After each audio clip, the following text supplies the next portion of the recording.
Hello আমার sweet cute বন্ধুরা, কেমন আছো তোমরা? নিশ্চয় আমার গল্প শুনে শুনে খুব সুখ নিচ্ছ আর আনন্দে আছো, তাই না? তোমাদের আনন্দ দিতেই তো আমি নিয়মিত তোমাদের জন্য নতুন নতুন গল্প নিয়ে হাজির হয়ে যাই। তো চলো, তোমরা যারা এখনও আমার চ্যানেলটি সাবস্ক্রাইব করনি তারা প্লিজ প্লিজ প্লিজ আমার চ্যানেলটি সাবস্ক্রাইব করে দাও।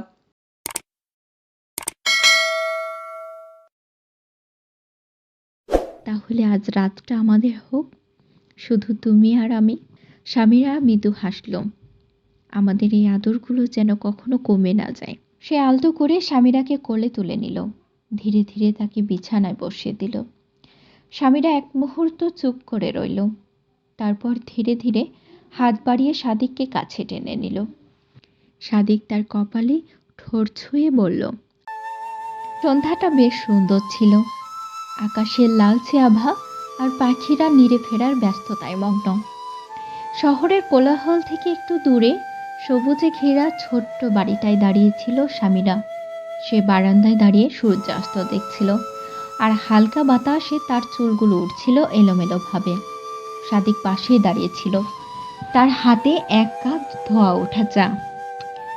স্বামীরা মৃদু স্বরে বলল, তুমি জানো, সন্ধ্যাগুলো আমার খুব প্রিয়। সাদিক তার দিকে তাকিয়ে হাসল, বলল, সন্ধ্যা নাকি আমার সাথে কাটানো সময়গুলো, কোনটা?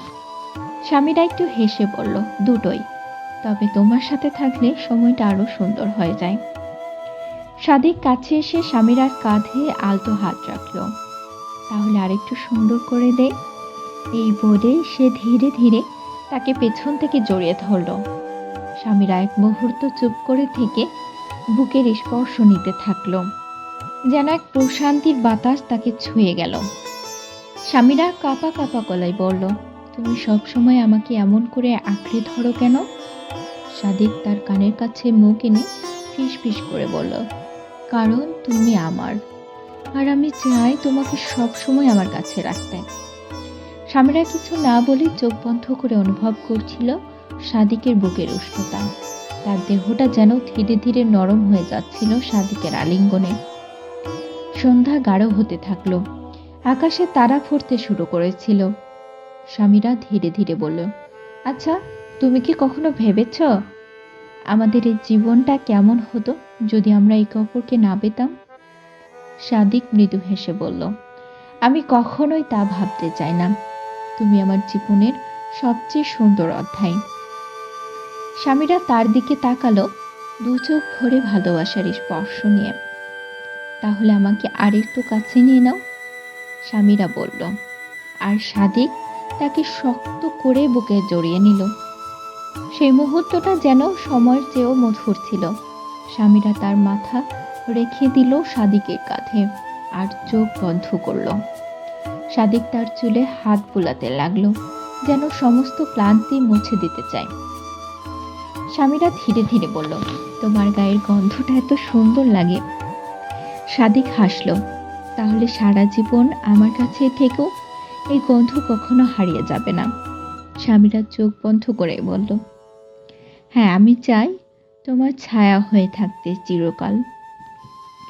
সাদিক হঠাৎ আরো একটু শক্ত করে কাছে টেনে নিয়ে বলল, তাহলে আজ রাতটা আমাদের হোক, শুধু তুমি আর আমি। স্বামীরা মৃদু হাসল, আমাদের এই আদরগুলো যেন কখনো কমে না যায়। সাদিক তার কপালে ঠোঁট ছুঁয়ে বলল, আমি প্রতিদিন তোমাকে আরো বেশি ভালোবাসবো, কথা দিলাম। রাতের নিস্তব্ধতার মাঝেই তাদের হৃদয় স্পন্দন যেন এক নতুন সুরের সৃষ্টি করেছিল। দুইজনের আবেগের মোহে একে অপরকে আগলে রেখেছিল, যেন ওই মুহূর্তগুলোই তাদের জীবনের সবচেয়ে মূল্যবান সম্পদ। সেই রাত, সেই ভালোবাসার অনুভূতি যেন চিরকাল তাদের হৃদয়ে অমলিন হয়ে গেল। রাতটা গভীর হতে শুরু করেছে। ঘরের ভেতরে মৃদু বাতির আলো, জানালা দিয়ে আসা ঠান্ডা বাতাস আর সাদিকের উপস্থিতি, সব মিলিয়ে স্বামীরার হৃদয়টা এক অদ্ভুত প্রশান্তি ভরে উঠেছে। সে সাদিকের কাঁধে মাথা রেখে বসে আছে, আর চোখে একরাশ স্বপ্ন। স্বামীরা ধীর কণ্ঠে বলল, তুমি কখনো ভাবো আমাদের গল্পটা এত সুন্দর হবে? সাদিক তার চুলে আঙ্গুল চালিয়ে বলল, সুন্দর গল্পগুলো এমনই হয়, আমরা যতই ভাবি জীবন তার চেয়েও বেশি সুন্দর কিছু এনে দেয়। স্বামীরা একটু হেসে সাদিকের দিকে তাকালো। তাহলে কি আমাদের গল্পের শেষ নেই? সাদিক তার হাত শক্ত করে ধরল, বলল, না, এই গল্পের কোনো শেষ নেই। তুমি যতদিন আছো ততদিন গল্প চলবেই। স্বামীরা গভীর ভালোবাসায় চোখ বন্ধ করে বলল, আমি চাই প্রতিটা দিন এমনই থাকুক, তোমার আলিঙ্গনে হারিয়ে যেতে চাই। সাদিক তার মুখ ধরে কাছে টেনে আনলো, দু চোখে গভীর ভালোবাসার ছায়া।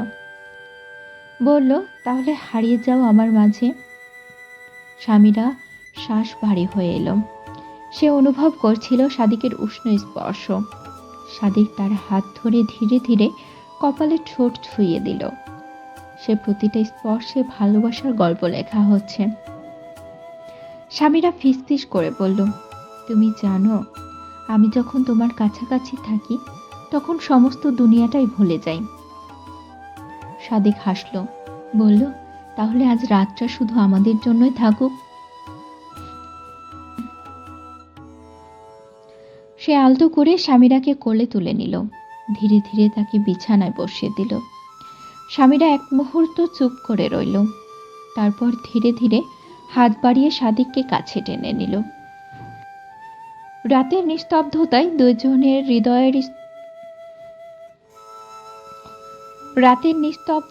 দুইজনের হৃদয়ের শব্দ স্পষ্ট শোনা যাচ্ছিল। সাদিক তার হাতে আলতো করে স্পর্শ করলো, যেন হাজারো কথা বলতে চাইছে। স্বামীরা বলল, তোমার ভালোবাসার উষ্ণতাই আমার একমাত্র স্বামীরা বলল, তোমার ভালোবাসার উষ্ণতাই আমার একমাত্র আশ্রয়।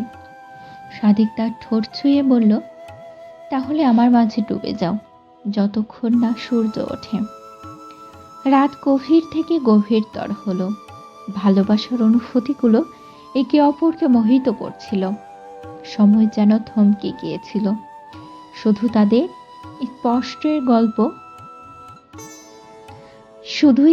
স্পর্শের গল্প বয়ে চলছিল।